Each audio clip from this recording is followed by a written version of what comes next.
Okay, then with downstream. Yeah, just, guys, it's going.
November 10th, 2020, Governor Board of People Order. Would stand for a moment of silence.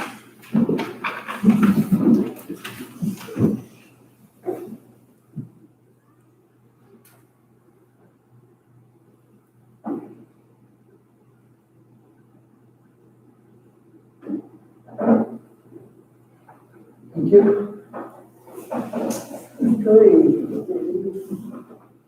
I pledge allegiance to the flag of the United States of America, and to the republic for which it stands, one nation, under God, indivisible, with liberty and justice for all.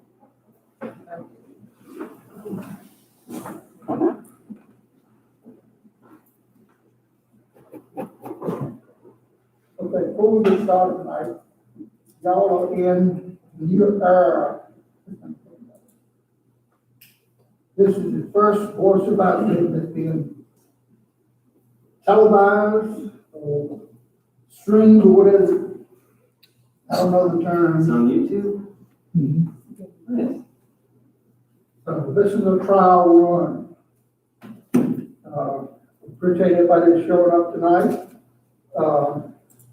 First thing we'll do is public comment. If you would, public comments, public comments, if anything's on the agenda, but the limited to 3 minutes, and we'll listen to what you have to say. This time I'll open the public hearing, public comments, I'm sorry. Steve's getting the sheet. Steve's getting the sign-up sheet.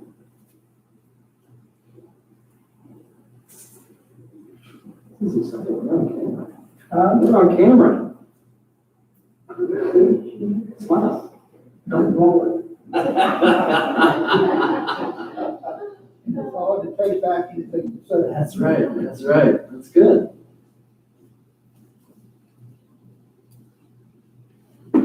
Excuse me. All right.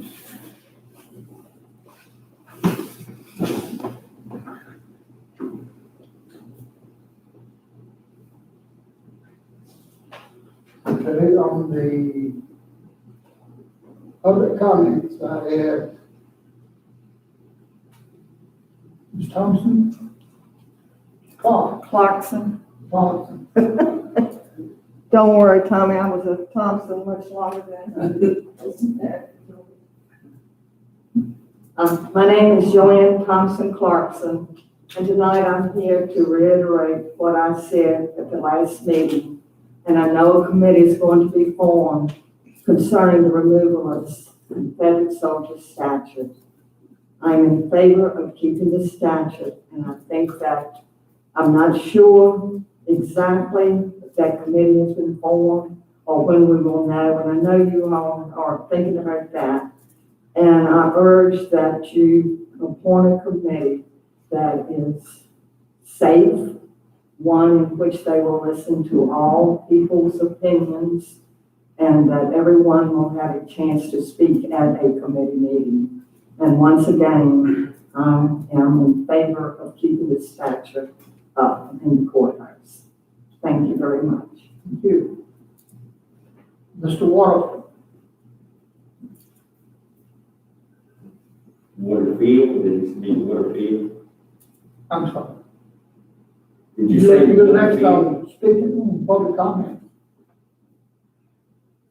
Is this the board of supervisors meeting, or is this I thought you were talking about the dogs running that large first. No, this is our board. We didn't have an afternoon session. We had it tonight, so this is the board meeting.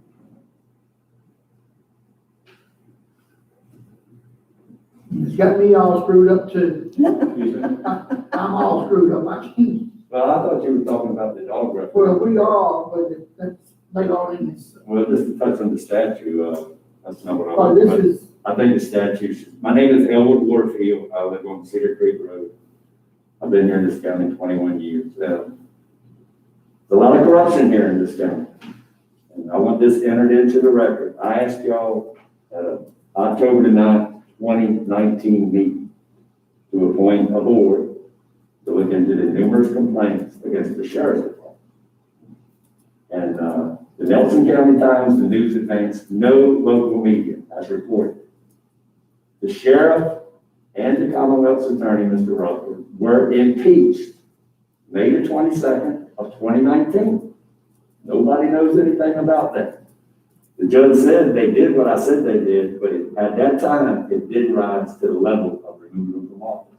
Now, so they did investigate a crime where two women broke into my house, stole my deeds, and I've been evicted from my own property. Now it does rise to the level of removing them from office. All right, and this 50-year toxic dump that y'all have left, here's all the DBQ and stuff. 50 years, a toxic dump. I first seen it in 2014. I went right straight to planning and zoning, reported it to Tim Palladino, called Mr. Carter, told him. All of y'all, I've contacted all of y'all. All of y'all say you have no knowledge of it, none at all. And so that means Mr. Carter hid it from y'all. And let me tell you the other people's names that was well aware of that.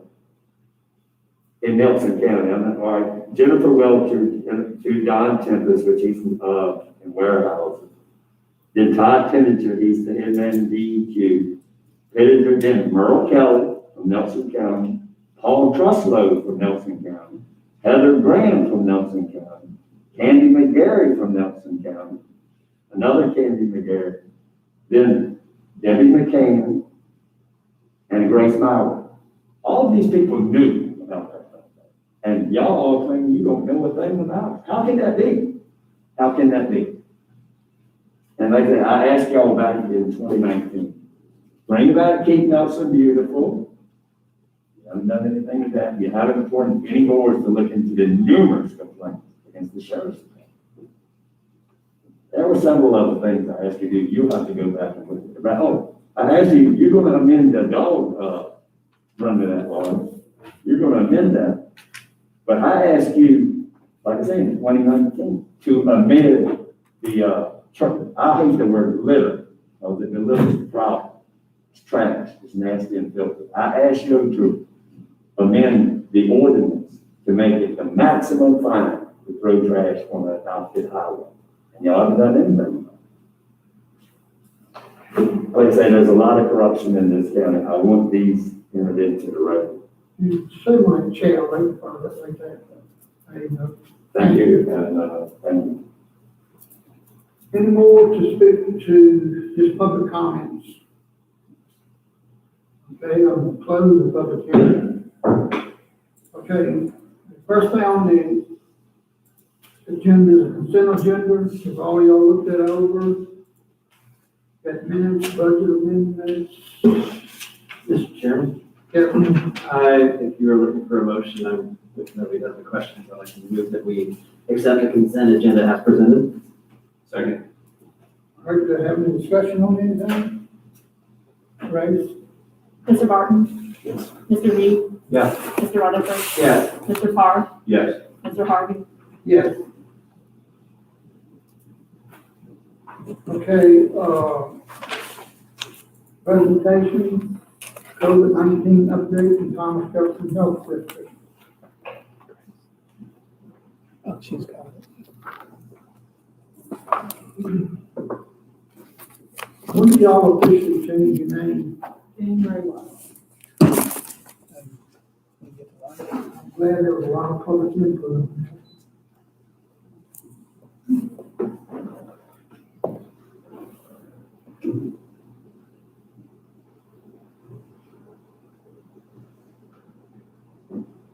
Hello? Takes a while to warm up. So thank you for having me tonight. For those who aren't aware, I'm Denise Mons. I'm the health director for this region. That includes Nelson County. As the board chair has indicated, we are changing our name to Blue Ridge Health District as of January 1. Right now, we're still Thomas Jefferson. So I haven't been here really since the pandemic started, and I thought I should come and update you on where you are with your numbers, and also give you an opportunity to really ask any questions about the response to the pandemic and how we're moving forward. As you can see on the left-hand side, the total case numbers for the district are just over 4,700. Nelson County has 146 cases so far, with 9 hospitalizations and 2 unfortunate fatalities attributed to COVID-19. The 2 graphs that you see on the right, the first is the daily case count, and you see, for the most part, there's 1 or 2 cases a day in Nelson County. There was an outbreak in the county in the August to September timeframe, where we see that little upward blip. And on the bottom, this is the cumulative case count. Again, you see that very steep rise right around August, beginning of August.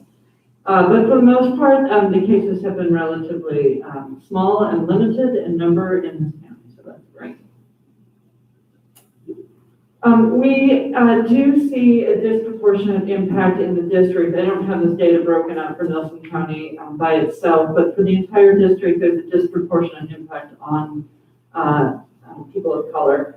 So the top line shows you the total number of cases, and you can see that we have a large number of individuals who are white, but a substantial number of Latinx, far into, out of proportion to the number of Latinos/Hispanics that are in our community, which is about 5% of the district. That continues as we look at hospitalizations, and African Americans and Blacks have a significantly higher hospitalization rate in comparison to the proportion of the population. And again, we see that carry on down into our fatalities as well. So definitely hitting individuals who, again, are of color harder. When we look at the cases by age, we see a large number of cases in the younger age groups.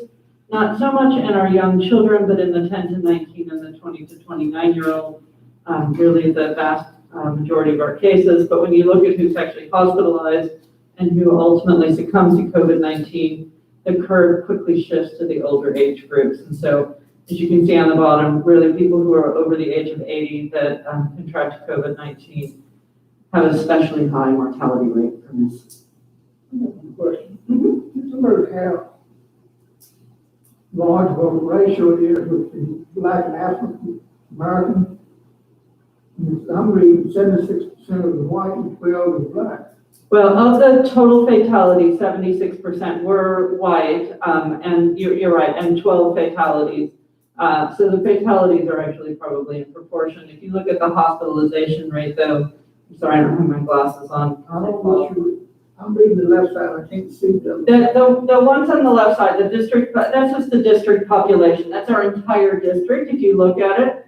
So 76% are white, 12% are Black or African American, and 4 Asian or Pacific Islanders. So if you remember when you answered your census question, you answered both a race question and an ethnicity question.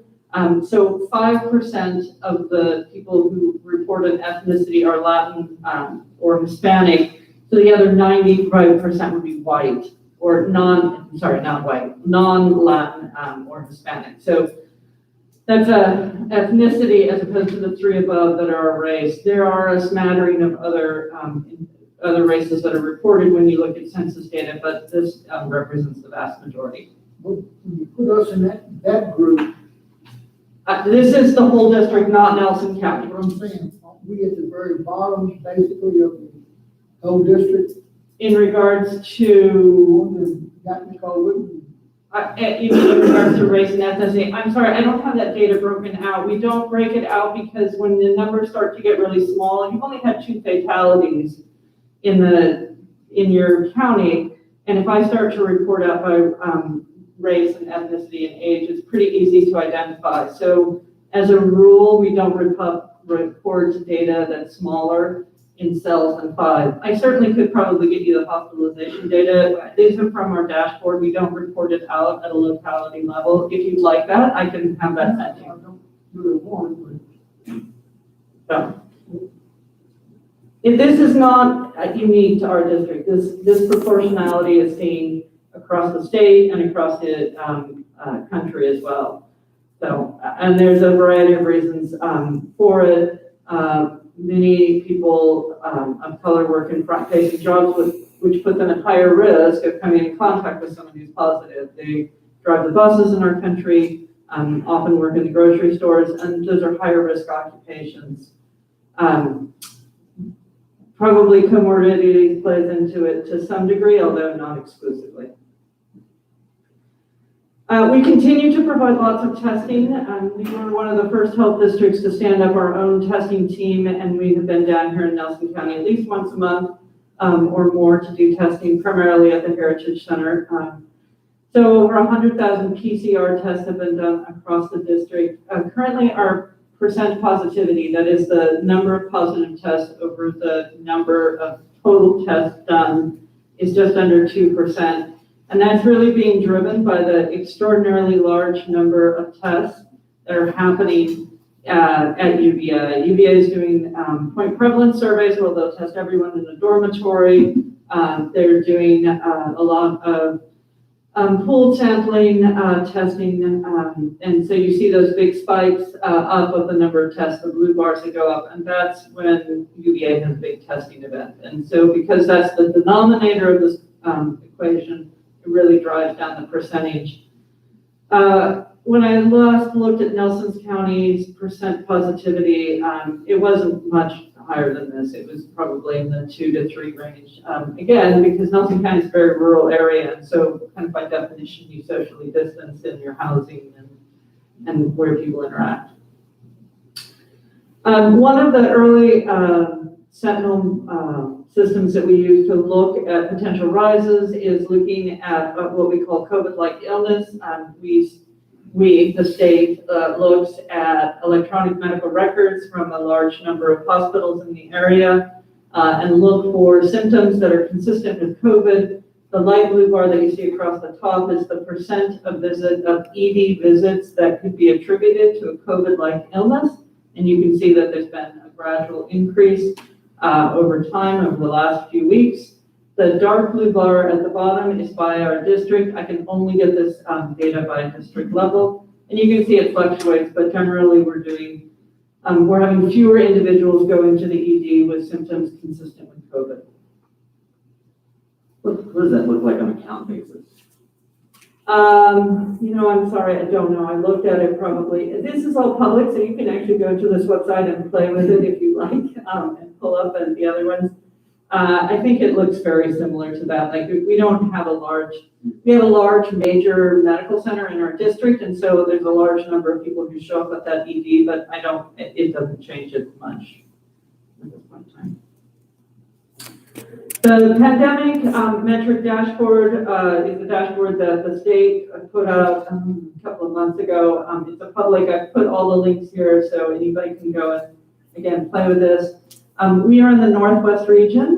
That's the region kind of over to the west and up. So it includes Charlottesville, Harrisonburg, Winchester, are kind of the big cities.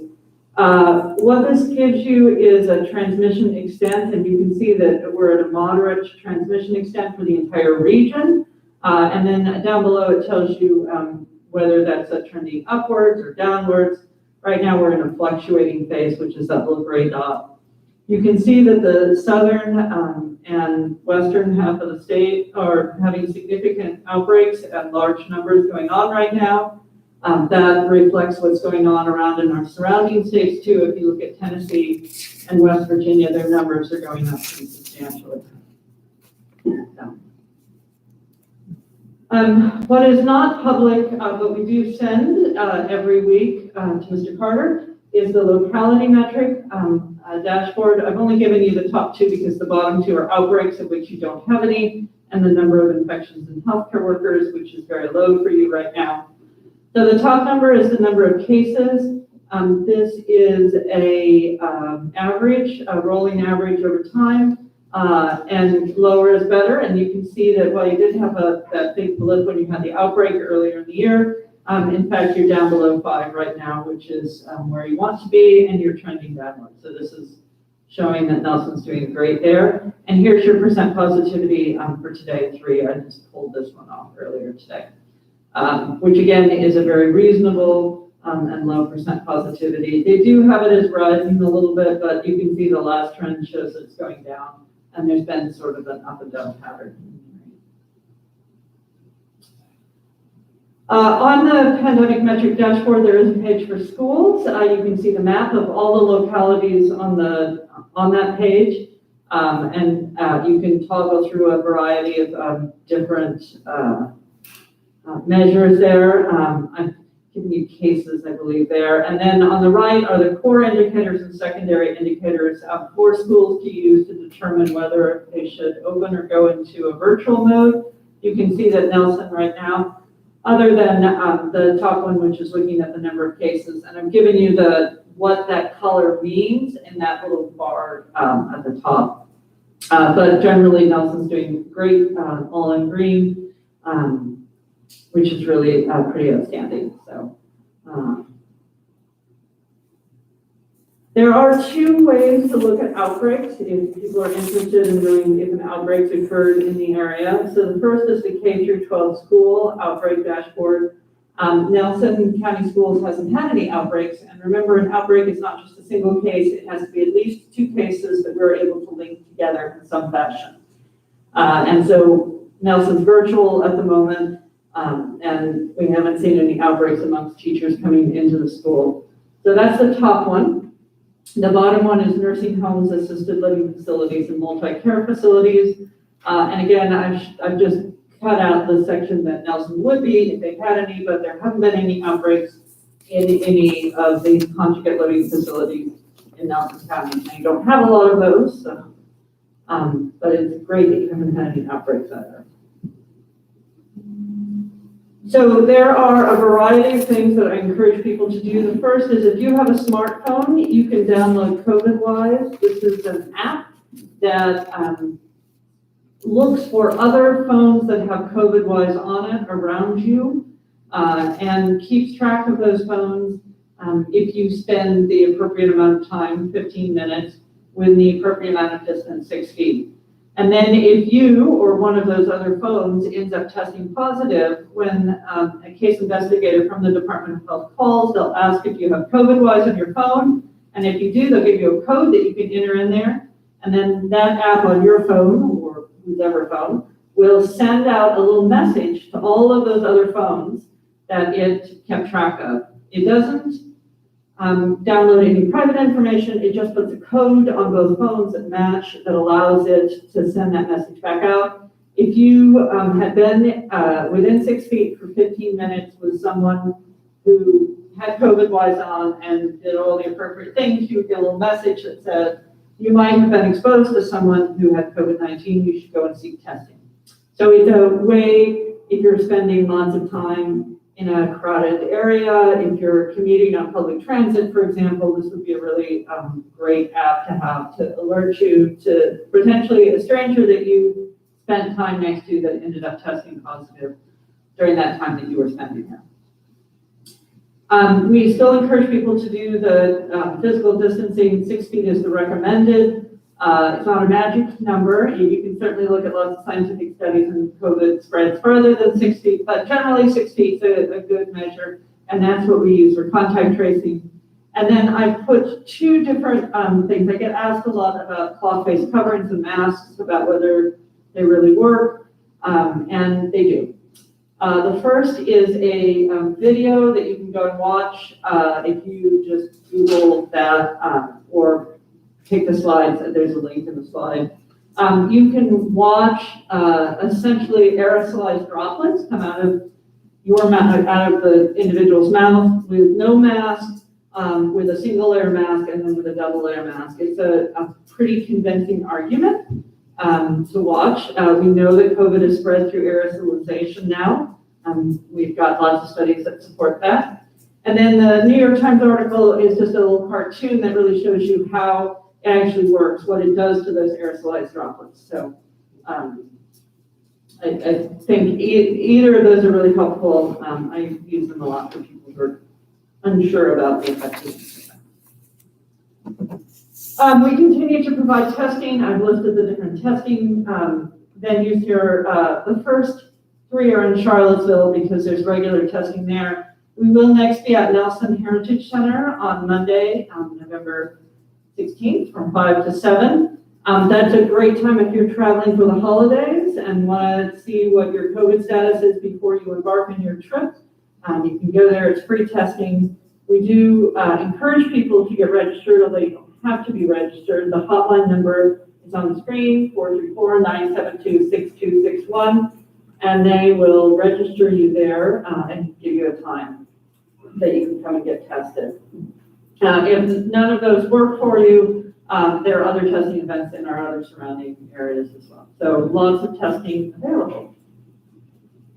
And finally, I would be remiss in saying we still continue to provide all of the regular services, although in a somewhat limited form. We are doing family planning, STI testing and treatment, and vaccination for our clinical services. You can continue to get your well and on-site permits. You do rabies investigations and vital records, as well as other communicable diseases besides COVID. And then women, infants, and children, which is our food supplement program, has actually really been booming since the pandemic started and has expanded to fit the need.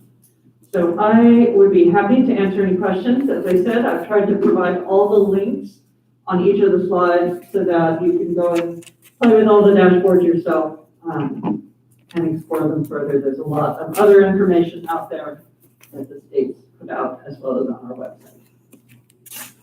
Any questions up here? Yeah. There's been a lot of talk about vaccinations in words. How will that be implemented? How will that come to the health department? Will that private? So it will, the plan is still evolving a little bit. At this point in time, it looks like they will pre-position several 100,000 doses of the most likely contender. So if you just heard Pfizer release some of its early safety data yesterday, and they're probably going to submit that to the FDA later on in the month to get provisional emergency approval. As that is going on, my understanding is they're going to pre-position vaccine. As soon as we get that emergency provision, that will allow us to start on the distribution plan. The first, they've tiered out who gets it first, because we just don't have enough for everybody at this moment in time. There will eventually be, but production takes time. So the first tier are healthcare workers, people who are on the front line dealing with healthcare workers, and probably EMS is in there, other sort of frontline healthcare type providers. My current understanding is that that will not be administered by the health department. That will be administered by the umbrella organization that they work under. So their EMS organization or their hospital or whatever entity. And I'll just say this is all subject to change. It's only a plan right now. As more vaccine becomes available, then they'll work down the tiers. We will be distributing vaccine at some point in time when it gets to the tier that we're responsible for. But that, it probably won't be that very first one. I'm not anticipating that we would have significant vaccine at the health department for anybody until after the first of the year. And really for the public, probably in the spring at the current rate that things are moving. The good news is the data that Pfizer released is very promising. That's extraordinarily promising data. It's a really novel new vaccine development platform, and to have it come out so positive is good. I think that bodes well for having a really good, effective vaccine. We just need a little more safety data before they can submit it. Any other questions? Any other questions up here? Thank you very much. Thank you.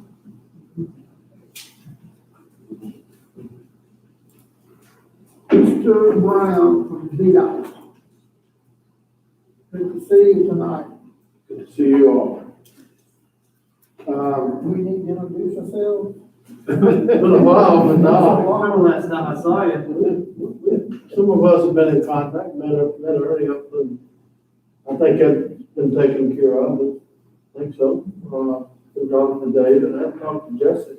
Been Been a while. I'll I call talked you to tomorrow. Mr. Harvey some, been talking to Mr. Martin some, so, we ain't strangers, but, I just want to bring you up to speed on a few things that we've completed. Of course, our pavement widening over on St. James Church Road, 648, we have finished that. We did have a little drainage issue over there, we're working on that. That should be resolved. Our rural rustics, our services of unpaved roads, pleased to report that, Carter Hill, Route 699, Shields Gap, Bottoms Lane, they've been completed. And we have started working on High Peak, which was scheduled to be completed this year. We probably won't get the surface on that this year, but I certainly do the drainage and get the ditches and get the drainage in place. Up on Shields Gap, we may go back and extend that a little bit. We found out that the posted length on that roadway was not correct. And actually, it's about 300 more foot of road that should be maintained. So, we'll correct that. Thank you for checking on that. We'll correct that. And we've been doing a lot of pipe replacements. We replaced a large pipe over on Emery's Gap. We just completed that. We had a pipe failure on Route 6 near 151. We have to get someone in there and push the steel line through the existing pipe, and we have that one too. And, we got a couple other pipes, and I'm sorry, I can't remember the road, but back up toward Multi 29, we got a dead end road up there. We got 2 72-inch pipes on the dead end road. It's got to be replaced. We're working on that.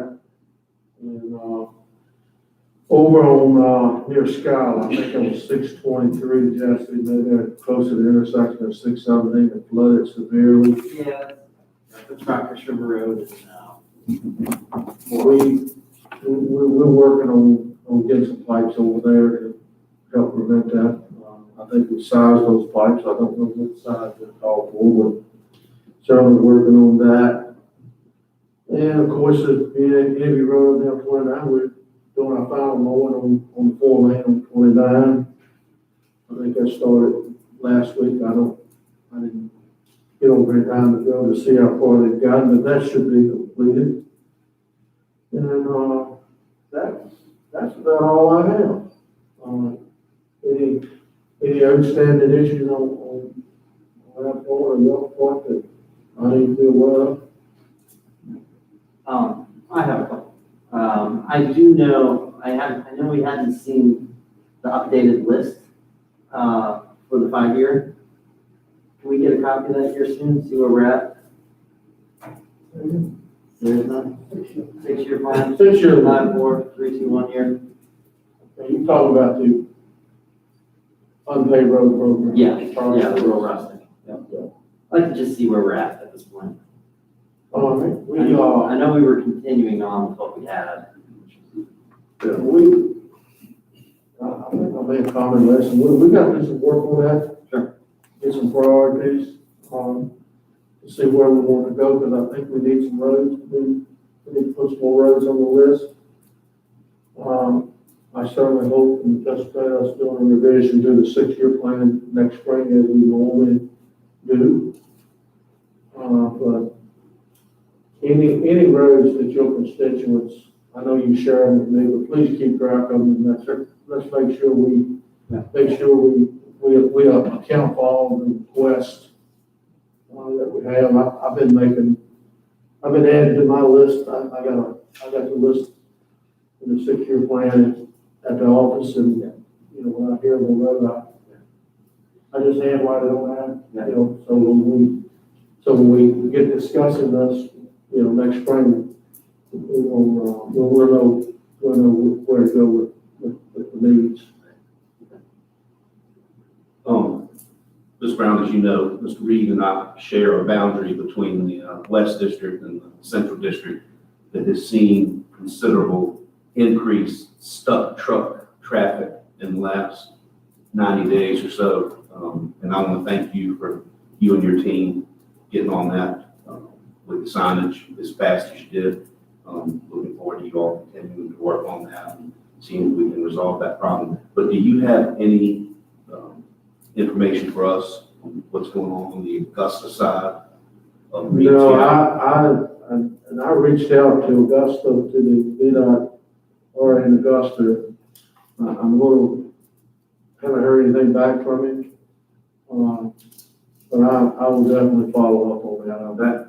That's disappointing because right after you got your sign up, I rode over across the mountain, went about 5 miles down, turned around and came back. And at that time, there was no new signage, no reader board, nothing to change on that side of the mountain. And it's my understanding from speaking with Wintergreen Fire and Rescue that most of the traffic is coming from that side up and over. So that's where it's most important for us to get some sort of signage. Well, I mean, they do have an existing sign over there, but it's Very small. they're small. I'll follow up on that, but I do know that our district traffic engineer, he is, you know, we kind of had our immediate response was to get those message boards up. I do know that he is following through with a traffic study, and he and his counterpart in Stanton District will be out there. They're collaborating, working together. I do know that. So, Yeah, the sign that's over there just says GPS routing not recommended. And what would be more effective is a big flashing sign that says no through trucks. Thank you for everything you all have done on this side.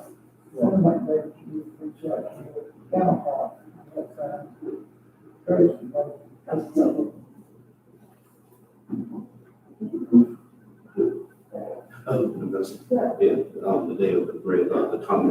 Yeah. I know we had reached out to Avoli, but yeah, we'll do it. Thank you. but I have been contacted, and David, you know, that's not what we're looking for, from the Virginia Truckers Association, wanting information on the actual names of the companies that seem to be having a problem coming through there, so. And I haven't gotten that email yet, so as soon as I get it, I'll get it to you. And I may, I think, I don't know if the sheriff's department or the state police responded to many, but if there's any, I will look in the, TRIS system. Let's see if the state police or the sheriff's department put anything in the accident, in the crash reports.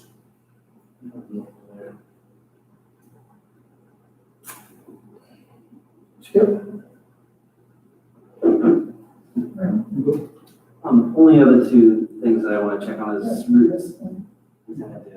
646 and 848. Those two roads, 646 and 848. I just want to make sure. I know I had asked you to do the counts on those, and I believe you did. I just wanted to see if we could at least get them on a contingent 6. Sure. That would be Ball Mountain. Yeah. Ball Mountain Lane, as well as Whippoorwill Lane. I know you did do the counts. Round numbers. 848 and 6. I think they do 848.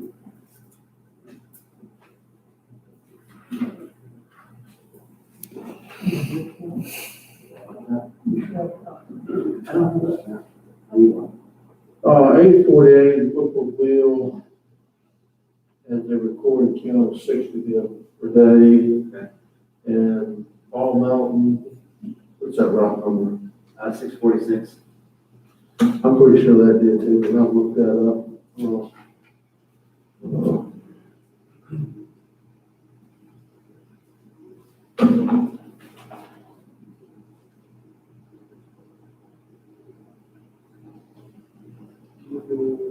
That's not long, no, 646 Hunt Lodge. 645?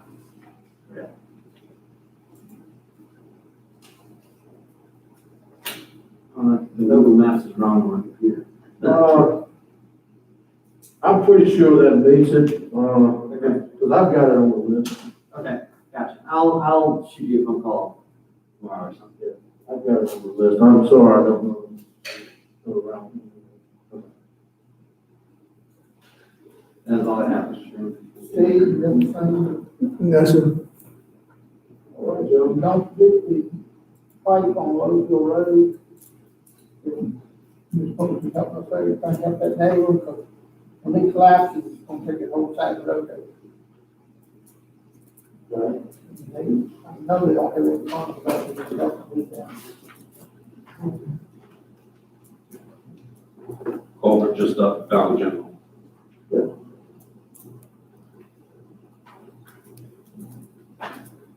Some kind of emergency thing to do, or, I mean, it's definitely something that, it's so close on the road that it's going to definitely have an effect on Roseville Road when it goes out.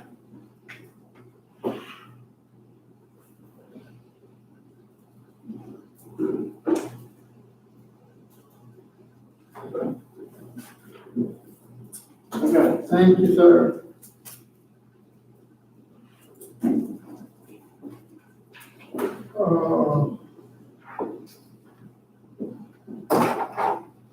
Do we want to do the exec session now?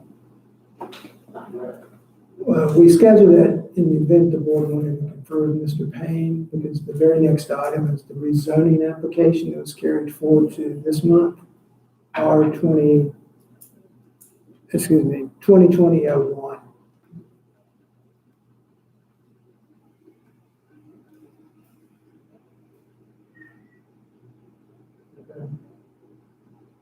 I mean, if we included information in the board's package about that, so.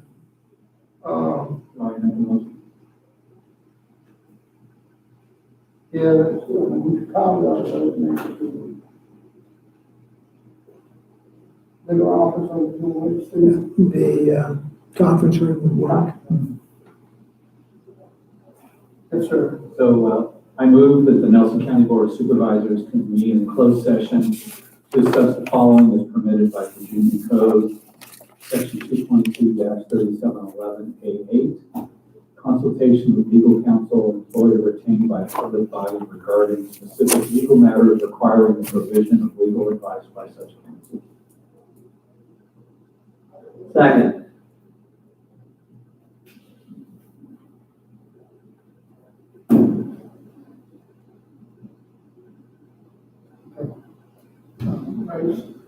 Mr. Carr? Yes. Mr. Barton? Yes. Mr. Rutherford? Yes. Mr. Reed? Yes. Mr. Harvey? Yes. Okay, we're gonna go into executive session. We normally won't clear the house, but we're gonna clear this time like few of us. And, That is, we'll get to that council. Make sure you want to issue, and then we'll come click back. Shortly, we'll try not to hold very long. Wait, click it again. Go up to that. oh, yeah. That's right. Brenda,